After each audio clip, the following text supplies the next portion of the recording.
یہ ہے کہ ہندوستان میں عامر رضا حسین کی پہچان جو ہے ایک مسلمان کے طور پر بھی ہو نہیں ہے لیکن اس میں کوئی حرج نہیں ہے. پہلے پہچان ہندوستانی کی ہے، بھارت واسی کی ہے، اس کے بعد پہچان مسلمان کی ہے، اس کے بعد پہچان تھیٹر ڈائریکٹر کی ہے، اس کے بعد پہچان اور سب سیکٹس میں ہو جاتی ہے. اس میں کوئی حرج نہیں. کہ ہم پہلے ہندوستانی ہیں یا دوسری بار، آئی تھنک ہم لوگ سب کی ایک ملٹی کلچرل آئیڈینٹیٹیز ہیں، یہی شاید یہ کہنا چاہ رہے ہیں. تو مسلمان بھی ہوں، عورت بھی ہوں، ہندوستانی بھی ہوں، ماں بھی ہوں. آج بڑی بدقسمتی یہ ہے کہ خاص طور پر مسلم کمیونٹی کی پہچان کو مٹایا جا رہا ہے اور اتنا پریشرائز کیا جا رہا ہے، اتنا انہیں پریشان کیا جا رہا ہے کہ بہت سے لوگوں کا نام، جن نام عرفان نام ہوتے ہوئے وہ ڈر کی وجہ سے راجو نام رکھ کر کے روڈوں پر جاتے ہیں، وہ مارکیٹوں میں جاتے ہیں، ڈبل نام رکھے ہوئے ہیں اپنی پہچان مٹا رہے ہیں. اگر ان کا نام مٹ رہی ہے، اور یہ ایک بہت بڑی ہے ہمارے دیش کے لیے. دیش کی انٹیگریٹی پر ایک بہت بڑا سوال کھڑا ہو جائے گا. دیش کی انٹیگریٹی ختم ہو سکتی ہے. راؤت صاحب، کیا لگتا ہے آپ اپنی منزل کے قریب پہنچ رہے ہیں؟ کون سی منزل؟ کہ مسلمانوں کو الگ سے پہچان دیں، پھر انہیں پریشان کریں. آئیڈینٹی کرائسس کا شکار ہمارا یوتھ آج بے چین ہے. انڈیا کے اسلاموفوبک ماحول میں رہتے ہوئے کیسے اپنی آئیڈینٹی پر قائم رہیں، یہ سوال لازم بنتا ہے. آئیڈینٹی ظاہر کریں یا چھپائیں، کیا بہتر ہے؟ قوم کے عقائد، تہذیب و تمدن اور اس کے آداب و اخلاق، اس کی زبان اور اس کی ثقافت اور آباء و اجداد کی تاریخ کسی بھی قوم کی پہچان کے لیے بنیادیں ہوا کرتی ہے. کیا اپنے ایجوکیشنل انسٹیٹیوٹ میں یا اپنے ورک پلیس میں اپنی آئیڈینٹی کے ساتھ پریزنٹ رہیں یا اسے کمپرومائز کریں؟ یہ ایک سوال ہے کہ ہماری آئیڈینٹی کیا ہے.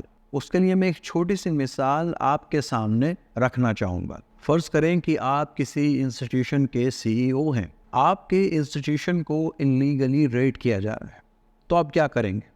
آپ چھپ جائیں گے یا سامنے آ کر اپنی انسٹیٹیوشن کو ریپریزنٹ کریں گے؟ ظاہر ہے کہ آپ کی آرگنائزیشن لیگل ہے، اس میں کوئی انلیگل کام نہیں ہو رہا ہے، تو آپ آگے آ کر اپنی آرگنائزیشن کو، اپنی انسٹیٹیوشن کو پروٹیکٹ کریں گے نا. آپ کہیں گے کہ یہ آرگنائزیشن میری ہے، یہ انسٹیٹیوشن میرا ہے، میں اس کا CEO ہوں، کیا مسئلہ ہے آپ کو؟ یہی سارے سوال آپ رکھیں گے نا ان کے سامنے. آپ کہیں گے ان سے مسلمان کی بنیادی پہچان اور شناخت توحید اور اللہ کے نبی صلی اللہ علیہ وسلم کا امتی ہونا ہے.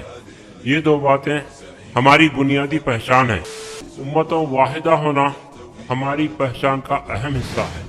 چنانچہ اسی عقیدے کے تحت فلسطینی ہو، سعودی ہو، بنگلہ دیشی ہو یا پاکستانی ہو، دنیا کے تمام مسلمانوں کے درمیان اخوت کا ایک رشتہ قائم ہے. ہم یونیورسٹیز کالج میں جاتے ہیں نا، یہ سارے کے سارے لیبلز ہمیں بولتے ہیں، ہم جاتے ہیں اوپر دین کی بات کر کے آتے ہیں، لیکچر دے کے آتے ہیں، نیچے آتے ہیں تو لڑکے لڑکیاں گودوں میں بیٹھے ہوتے ہیں نیچے. تو اس میں مجھے بتائیں، یہ آپ کو اسلام سکھا رہا ہے اس وقت یہ بغیرتی؟ نہیں، اسلام تو کہیں بھی نہیں سکھا رہا آپ کو. وہی آئیڈینٹی کرائسس، مطلب we would rather be any one, مطلب ہم کچھ بھی ہونا چاہیں گے. Don't want to be a Muslim, rather don't want to be a Muslim. RAND کی رپورٹ بھی ہے اس کے اوپر، نہیں اللہ، بھگوان، خدا، یہ سب جو ہے وہ ایک نام ہے، نعوذ باللہ. مطلب آپ کس قسم کی باتیں کرو؟ آج جب مسلمانوں پر ظلم و زیادتیاں ہو رہی ہیں تو کیا ہم چھپ جائیں یا کانفیڈنٹلی سامنے آئیں؟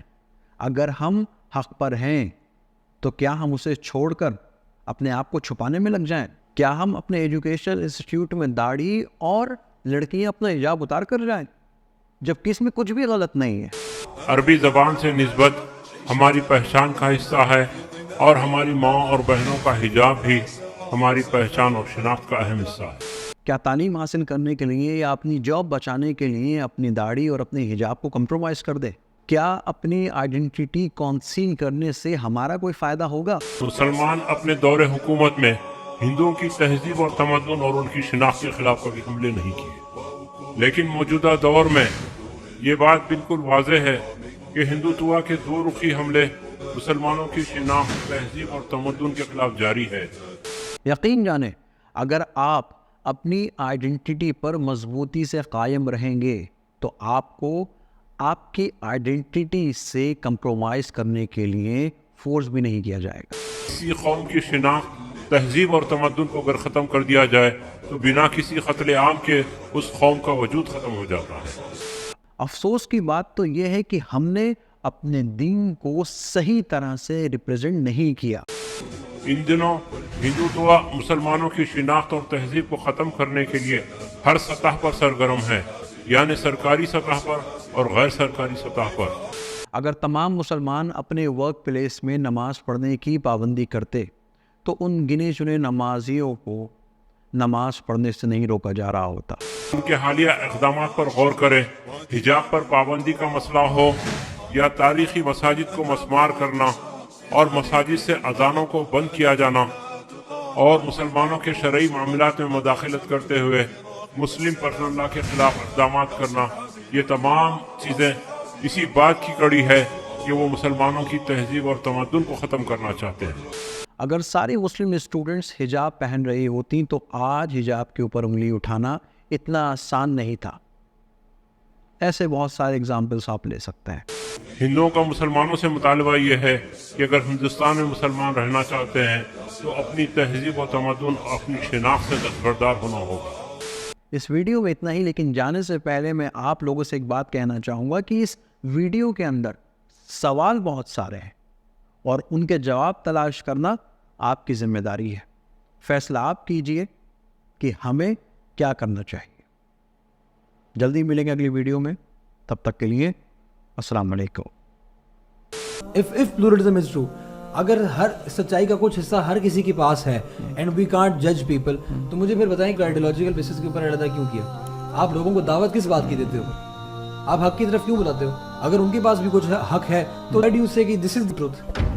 یہ شریعت بزدلوں اور نامردوں کے لیے نہیں اتری ہے، نفس کے بندوں اور دنیا کے غلاموں کے لیے نہیں اتری ہے۔ ہوا کے رخ پر اڑنے والے خس و خاشاک اور پانی کے بہاؤ پر بہنے والے حشرات الارض اور ہر رنگ میں رنگ جانے والے بے رنگوں کے لیے نہیں اتری ہے۔ یہ ان بہادر شیروں کے لیے اتری ہے جو ہوا کا رخ بدل دینے کا عزم رکھتے ہوں، جو دریا کی روانی سے لڑنے اور اس کے بہاؤ کو پھیر دینے کی ہمت رکھتے ہوں۔ یہ ہیٹ اسپیچ نہیں ہے، یہ فریڈم اسپیچ ہے۔ بولنے کی دیش میں سوتنترتا ہے کہ نہیں ہے؟